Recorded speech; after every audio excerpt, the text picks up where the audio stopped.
बोध देने वाले हैं और दीनों के हितकारी हैं। मैं अपना जीवन बड़े अहंकार में जी रहा था और प्रिय तापों में, विषय वासनाओं में जल रहा था। तो मेरे गुरुदेव ने मुझे और जीने की कला सिखाई और आत्मबोध दे करके, स्वरूप स्थिति दे करके और मुझे जीवन जीने की कला बताई। धन्य है वो सदगुरु दाता कि ये दीनों के हितकारी हैं और गुरु की शरण में ही आना चाहिए और हमें जीवन जीने की कला सदगुरु ही बताते हैं। दूर से तो यहाँ का है सदगुरु कबीर साहब ने, राही ले पिपराई वही करगी आवत काऊ न कही, आई करगी भोज गूता जन्म जन्म यम पैरे बूता, बूता पैर यम कीन समाना तीन लोक में आए पया, बांधेऊ ब्रह्मा विष्णु महेशु सुर नर मुनि और बांध गणेशु, बांधेऊ पावक पवन पावक और नीरू, बांधे चांद सूर्य बांधे दो भीरू, साच मंत्र बांधे सब झारी, अमृत वस्तु न जाने नारी, अमृत वस्तु जाने नहीं मगन भयो सब लोय, कहे कबीर कामो नहीं है जीव ही मरण न हो। तो गुरुदेव बताते हैं राही जीव को कहा है गुरुदेव ने और पिपराही मन। तो ये राही है और पिपराही मन कहा है। जैसे पीपल के पत्ता थोड़ी सी वासना की हवा चलती है तो उसमें थोड़ी सी हवा में पीपल के पत्ते हिलते हैं, इस तरीके से हमको और ये हिलाता है मन।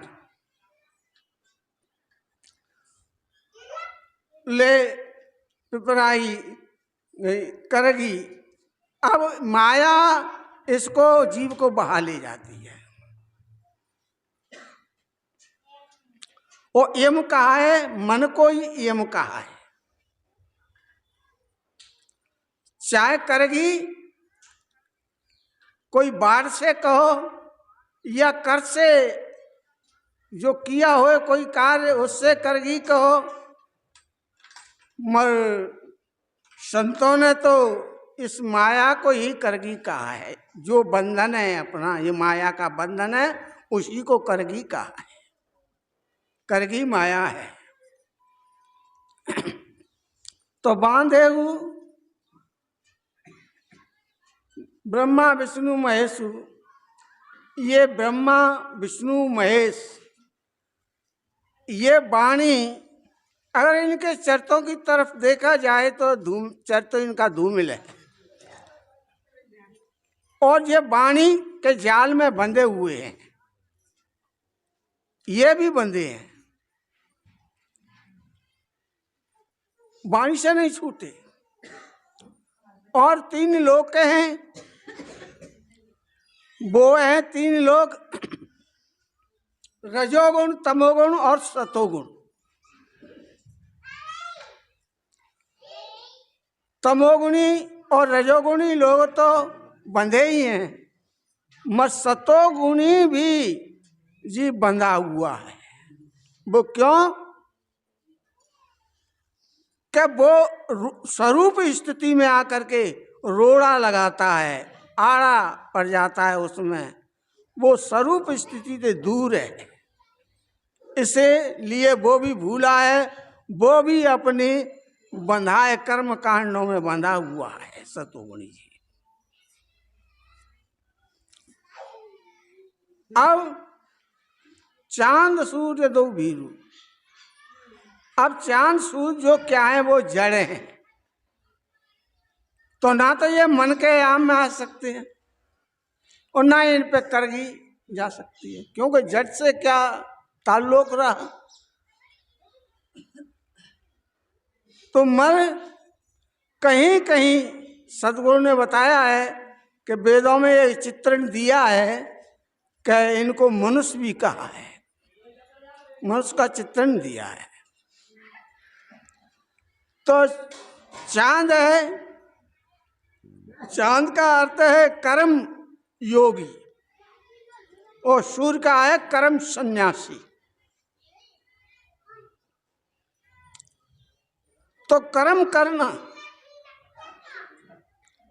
और कर्म सन्यासी को कुछ करना नहीं है,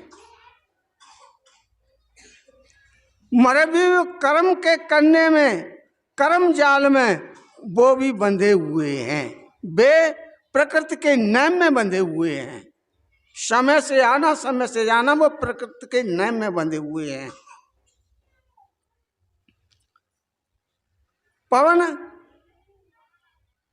पावक नीरू, तो देखो पावक हवन में बंधी हुई है, लोग हवन करते हैं और गंगा जमुना सरस्वती ये जल है, तो इसको क्या है कि झांसा दिया है क्या पापों से निवारण करने वाली ये ही हैं, तो वो इसमें बंधी हुई हैं।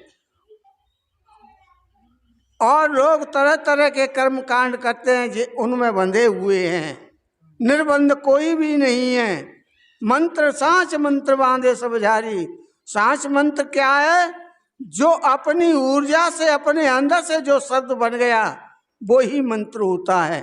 मगर आज मंत्रों की भरमार है, गुरुआ लोगों ने मंत्रों की भरमार कर रखी है, सारा झंझट बना रखा है, कुछ नहीं है और वो भी इसमें बंधा हुआ है। इस संसार में कोई भी इस मन से कौन है निर्बंध है? जो निर्बंध तो संसार में वो ही है जो कोई गुरु का लाल है। सदगुरु कबीर साहब ने कहा है कि निगम रसाल चार फल लागे तामे तीन समाई, एक दूर चाहे सब कोई यतन यतन का बिरले पाई। कोई गिनती भी नहीं कहा, उन्होंने कोई बिरला कह दिया। क्यों? निगम कहते हैं वेदों को, रसाल आम के वृक्ष को, उसमें चार फल लगे हुए हैं, अर्थ धर्म काम और मोक्ष। मोक्ष तो सभी चाहते हैं, तीन तो उसके साधन हैं और मोक्ष के लिए तो सदगुरु ने कह दिया कि यतन यतन का बिरले पड़े। बिरला है कोई जो इस मन से ये वासना से त्याग करके, जब तक वासना का त्याग नहीं करेगा और जो अपने स्वरूप में नहीं ठहरेगा तब तक कुछ होने वाला नहीं है। स्वयं स्वरूप में ही ठहरेगा। अब मन ठहरता नहीं है, पीपल के पत्ता के जैसे हिलता है, पड़ पड़ पड़ पड़ पड़ पड़, ये चलाएबान है। तो सदगुरु ने ये कहा है कि कहें कबीर कामो नहीं, ये जिसके कामना नहीं है, कोई इच्छा नहीं है, सकल वासना त्याग के रहा न कोई जाप, और निर्बंध निज पद थी रहे रहा शेष खुदाप। जब सारी वासनाओं का त्याग हो जाता है, जब शेष एक रह जाता है, जड़ चेतन, वहाँ तो जड़ तो रहती नहीं है, अपने शरीर का भी भान नहीं रहता है, कोई बिरला है। अब समय के अनुकूल पूज्य गुरुदेव विराजमान हैं और वो अपनी अमृतमयी वाणी से हम आपको सबको लाभान्वित करेंगे अपनी अमृत वाणी से। बोलो सदगुरुदेव की जय। शांत